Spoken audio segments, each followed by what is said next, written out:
Jane Eyre by Charlotte Brontë. Chapter 30. The more I knew of the inmates of Moor House, the better I liked them.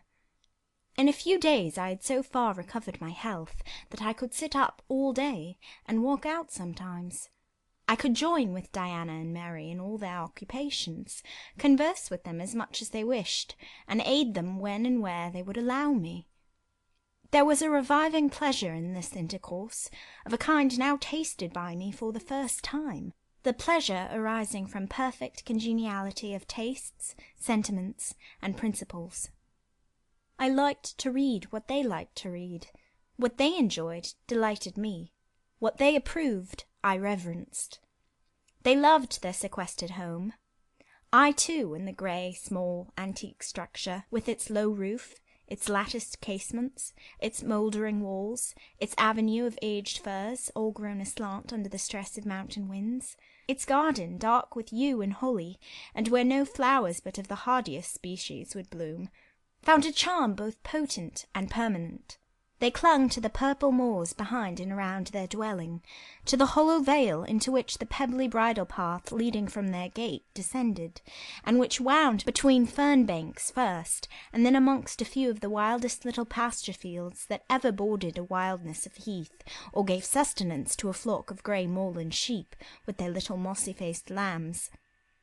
They clung to this scene, I say, with a perfect enthusiasm of attachment. I could comprehend the feeling, and share both its strength and truth. I saw the fascination of the locality. I felt the consecration of its loneliness.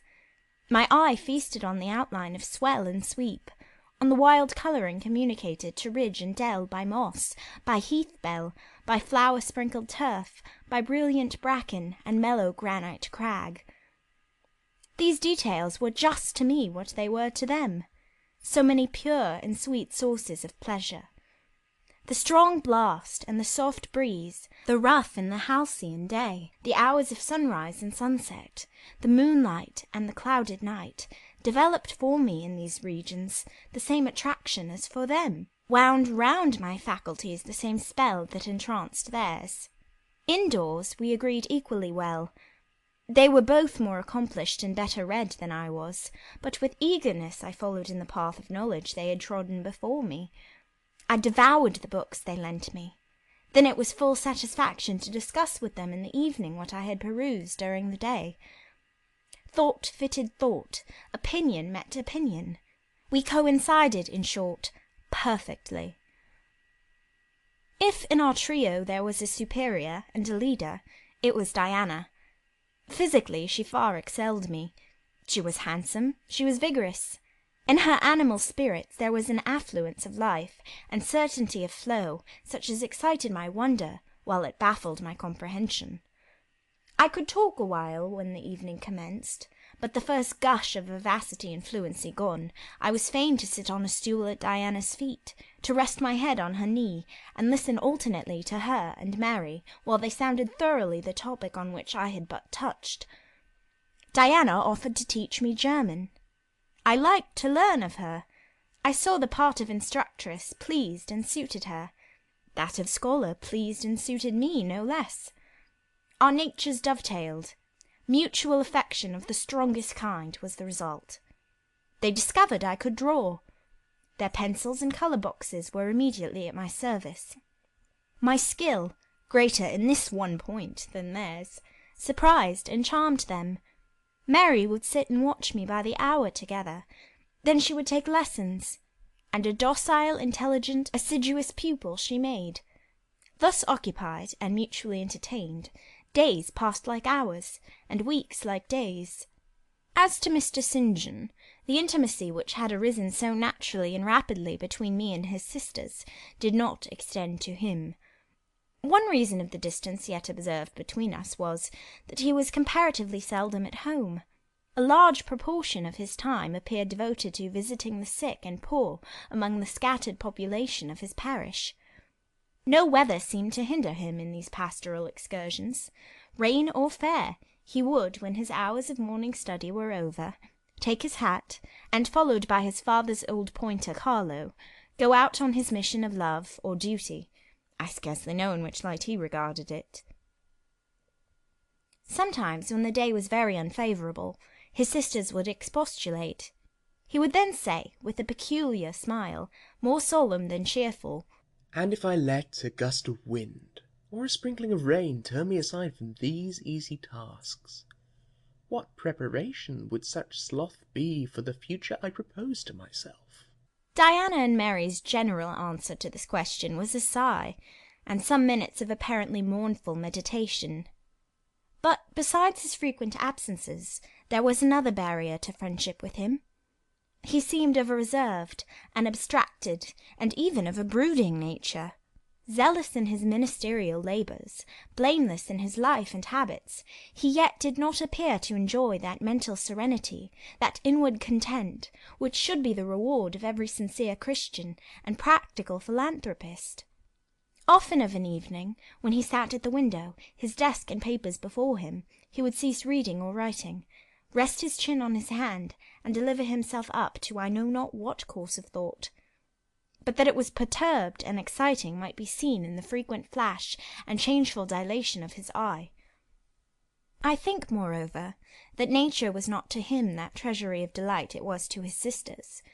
He expressed once, and but once in my hearing, a strong sense of the rugged charm of the hills, and an inborn affection for the dock roof and hoary walls he called his home, but there was more of gloom than pleasure in the tone and words in which the sentiment was manifested, and never did he seem to roam the moors for the sake of their soothing silence, never seek out or dwell upon the thousand peaceful delights they could yield. Incommunicative as he was, some time elapsed before I had an opportunity of gauging his mind. I first got an idea of its calibre when I heard him preach in his own church at Morton. I wish I could describe that sermon, but it is past my power. I cannot even render faithfully the effect it produced on me. It began calm, and indeed, as far as delivery and pitch of voice went, it was calm to the end. An earnestly felt, yet strictly restrained zeal breathed soon in the distinct accents, and prompted the nervous language. This grew to force, compressed, condensed, controlled. The heart was thrilled, the mind astonished by the power of the preacher. Neither was softened. Throughout there was a strange bitterness, an absence of consolatory gentleness.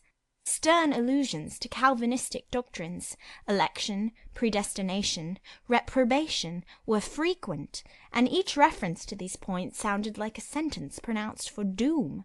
When he had done, instead of feeling better, calmer, more enlightened by his discourse, I experienced an inexpressible sadness.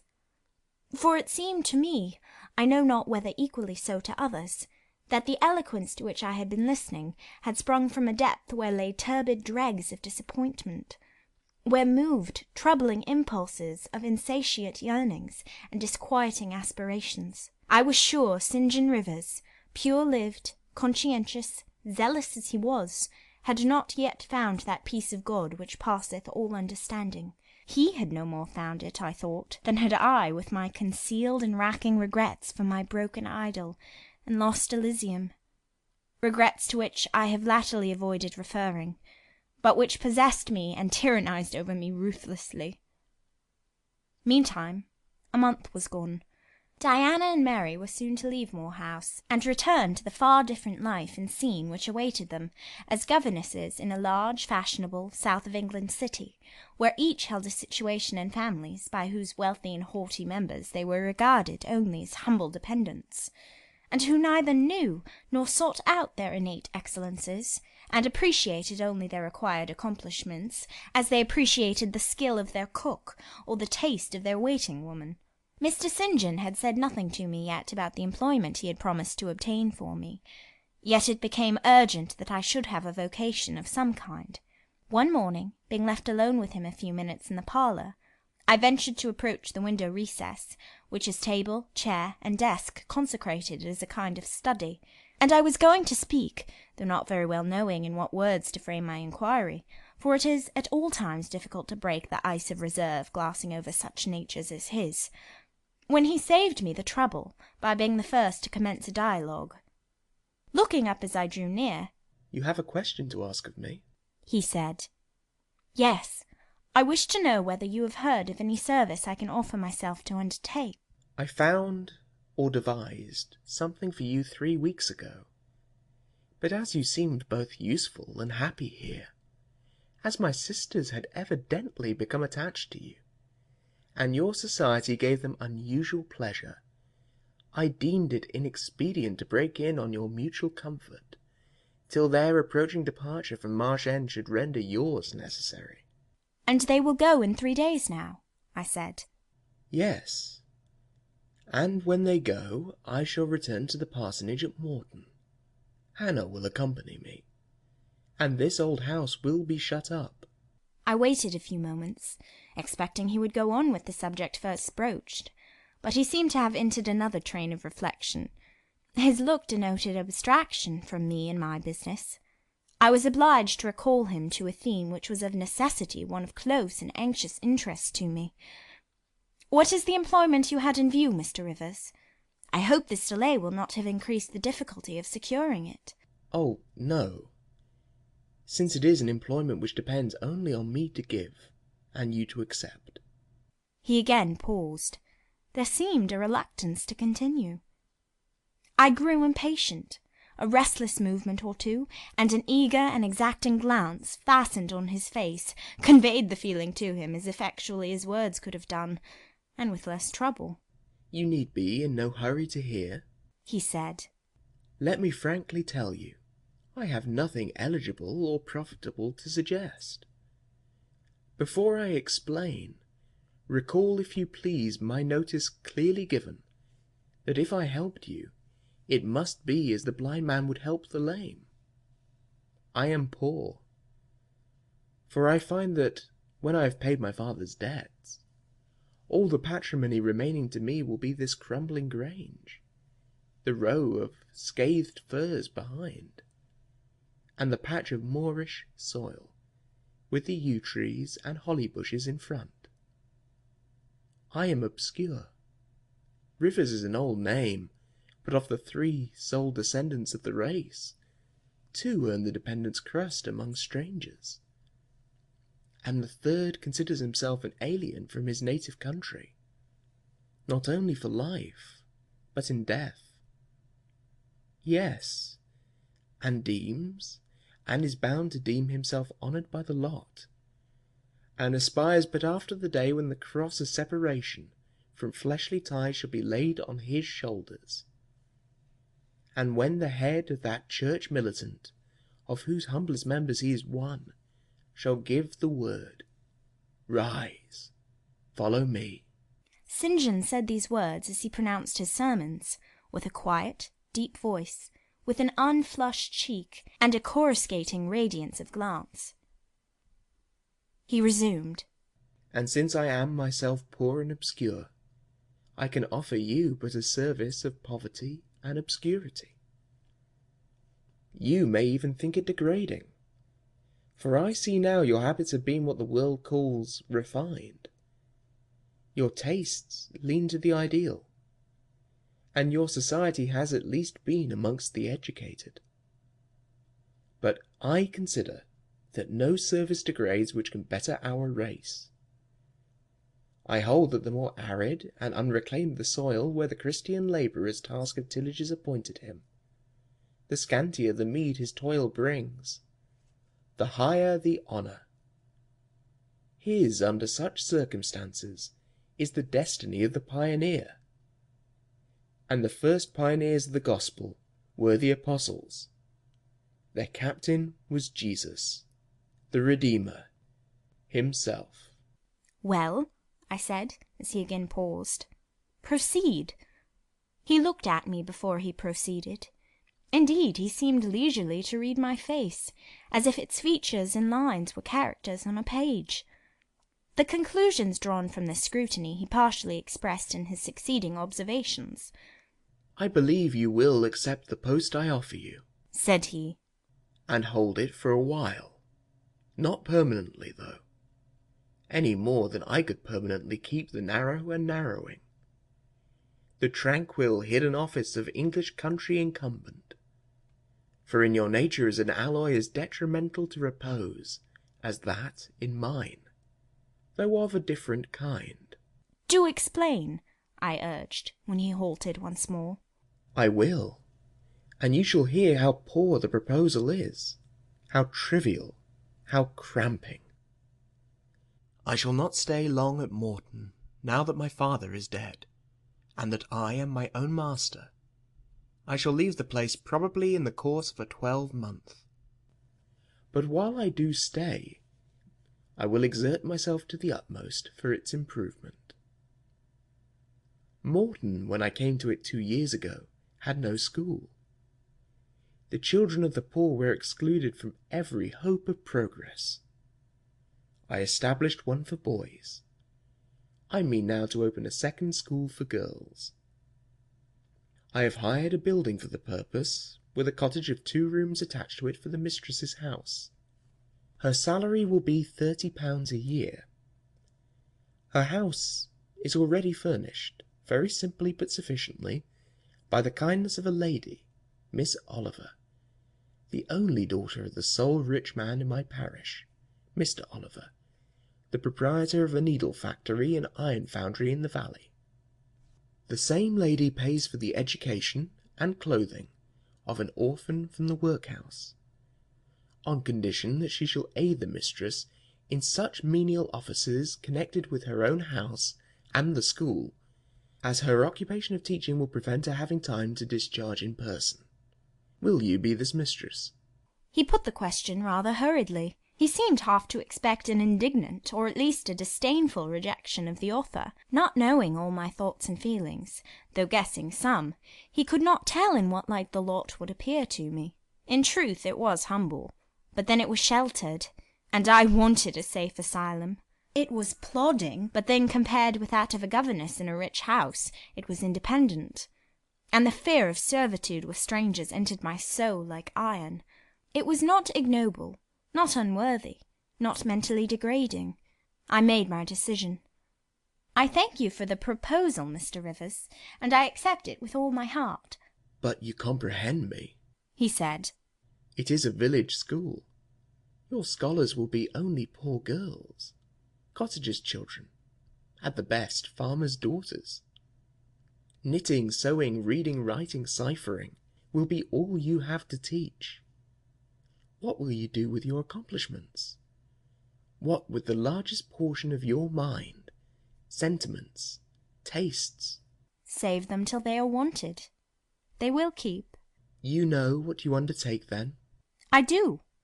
He now smiled, and not a bitter or sad smile, but one well pleased and deeply gratified. And when will you commence the exercise of your function? I will go to my house tomorrow, and open the school, if you like, next week. Very well. So be it. He rose, and walked through the room. Standing still, he again looked at me. He shook his head. "What do you disapprove of, Mr. Rivers?" I asked. You will not stay at Morton long. No, no. Why? What is your reason for saying so? I read it in your eye. It is not of that description which promises the maintenance of an even tenor in life. I am not ambitious. He started at the word ambitious. He repeated, No. What made you think of ambition? Who is ambitious? I know I am, but how did you find it out? I was speaking of myself. Well, if you are not ambitious, you are... He paused. What? I was going to say impassioned. But perhaps you would have misunderstood the word and been displeased. I mean that human affections and sympathies have a most powerful hold on you. I am sure you cannot long be content to pass your leisure in solitude, and to devote your working hours to a monotonous labour wholly void of stimulus, any more than I can be content, he added with emphasis, to live here buried in morass, pent in with mountains. My nature, that God gave me, contravened. My faculties, heaven bestowed, paralysed, made useless. You hear now how I contradict myself. I, who preached contentment with a humble lot, and justified the vocation even of hewers of wood and drawers of water in God's service. I, his ordained minister, almost rave in my restlessness. Well, propensities and principles must be reconciled by some means. He left the room. In this brief hour I had learnt more of him than in the whole previous month. Yet still he puzzled me. Diana and Mary Rivers became more sad and silent as the day approached for leaving their brother and their home. They both tried to appear as usual, but the sorrow they had to struggle against was one that could not be entirely conquered or concealed. Diana intimated that this would be a different parting from any they had ever yet known. It would probably, as far as St. John was concerned, be a parting for years. It might be a parting for life. "He will sacrifice all to his long-framed resolves," she said.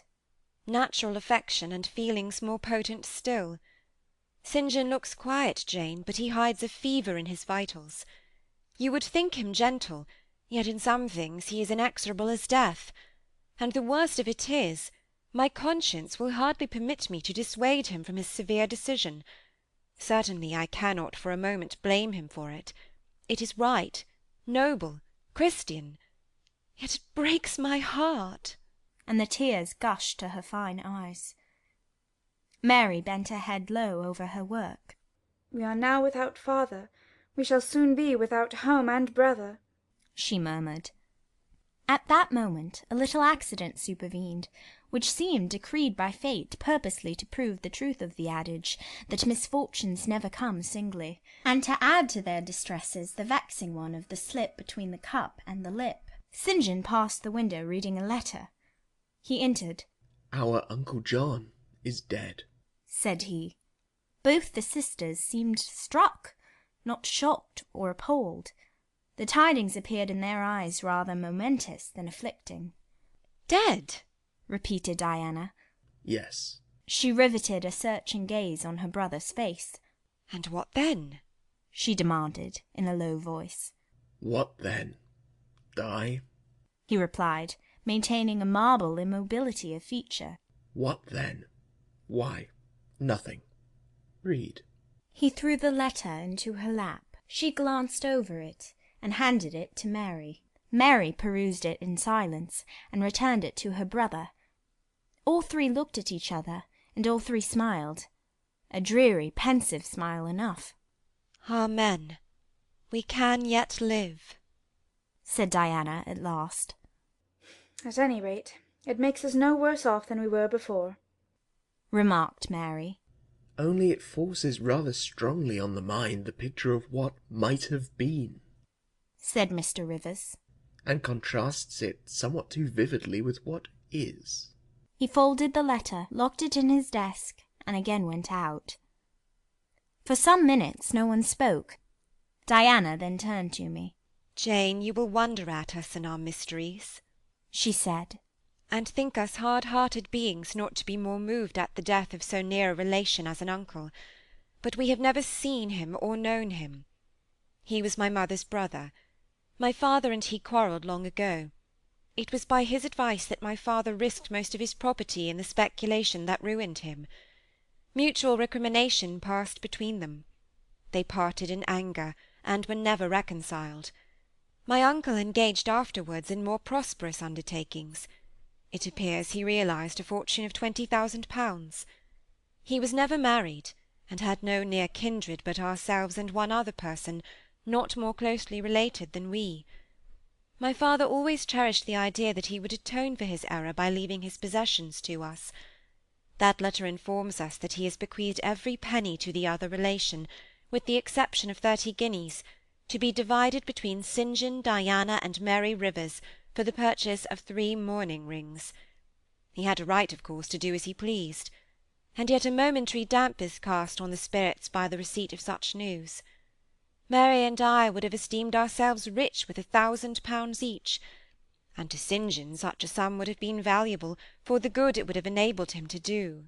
This explanation given, the subject was dropped, and no further reference made to it by either Mr. Rivers or his sisters. The next day I left Marsh End for Morton. The day after, Diana and Mary quitted it for distant B. In a week Mr. Rivers and Hannah repaired to the parsonage, and so the old Grange was abandoned. End of chapter 30.